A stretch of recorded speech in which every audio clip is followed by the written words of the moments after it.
ঠাকুরগাঁও আমরা জানি কৃষক সমাজ এখানে অবহেলিত রয়েছে।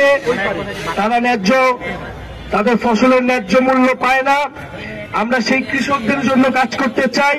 সেই কৃষকের সন্তানেরা এই ঢাকা বিশ্ববিদ্যালয় সহ বিভিন্ন বিশ্ববিদ্যালয়ে পড়ে, তারাই কিন্তু এই গণ অভ্যুত্থান শুরু করেছিল।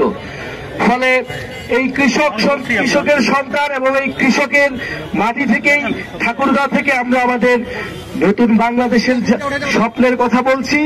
আমরা জানি ঠাকুরগাঁও এলাকায় এবং উত্তরবঙ্গের সীমান্তবর্তী এলাকায় সীমান্ত হত্যা একটি বড় সমস্যা। ভারতীয় সীমান্ত রক্ষী বাহিনী বাংলাদেশের নাগরিকদের নির্বিচারে গুলি করে হত্যা করে, বাংলাদেশের মানুষের মানবাধিকার হরণ করে। এবং ইতিমধ্যে সাম্প্রতিক সময় আমরা দেখি যে ভারতের যারা মুসলিম রয়েছে তাদেরকে অবৈধ অভিবাসী বলে বাংলাদেশে পুষিন করার চেষ্টা করা হয়। আমরা হুঁশিয়ারি দিতে চাই, এটা হাসিনার বাংলাদেশ নয়, এটা গণ অভ্যুত্থান করে ছাত্র জনতার বাংলাদেশ। বাংলাদেশ পন্থীদের হাতেই বাংলাদেশ চলবে।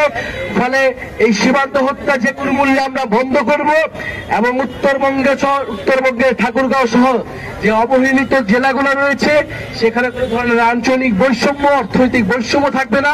শিক্ষা, স্বাস্থ্য, কর্মসংস্থান এবং তথ্য প্রযুক্তি এবং যোগাযোগ ক্ষেত্রে উন্নয়ন প্রয়োজন। এই উন্নয়ন শুধু ঢাকার উন্নয়ন হবে না, বরং প্রান্তের যে জেলা ঠাকুরগাঁও জেলা সহ এই প্রান্তের সকল জেলার উন্নয়ন যেদিন হবে সেদিনই আমরা প্রকৃত উন্নয়ন হিসেবে এটা গ্রহণ করব। ইনশাআল্লাহ আমরা আজকে খুব সংক্ষিপ্ত ভাবে কথা বলছি, আপনাদের সামনে আসতে পেরে আমাদের ভালো লাগছে। আপনাদের সহযোগিতা সমর্থন কামনা করছি। ইনশাআল্লাহ আমরা আগামী দিনগুলোতে একসাথে কাঁধে কাঁধ মিলিয়ে ঠাকুরগাঁও জেলার উন্নয়ন, মর্যাদার ঠাকুরগাঁও জেলা গড়ে তুলব, মর্যাদার বাংলাদেশ গড়ে তুলব। যেহেতু নামাজের সময় হয়ে গিয়েছে, আমরা আজকে এখানে আর কথা বলাবো না। জুলাই গণ অভ্যুত্থানের ঘোষণাপত্র, মৌলিক সংস্কার, জুলাই গণহত্যার বিচার এবং নতুন সংবিধানের জন্য আমরা লড়াই করছি। জুলাই আগস্টের মধ্যেই জুলাই ঘোষণাপত্র দিতে হবে এবং এর সাংবিধানিক ভিত্তি থাকবে এই জুলাই ঘোষণাপত্রের।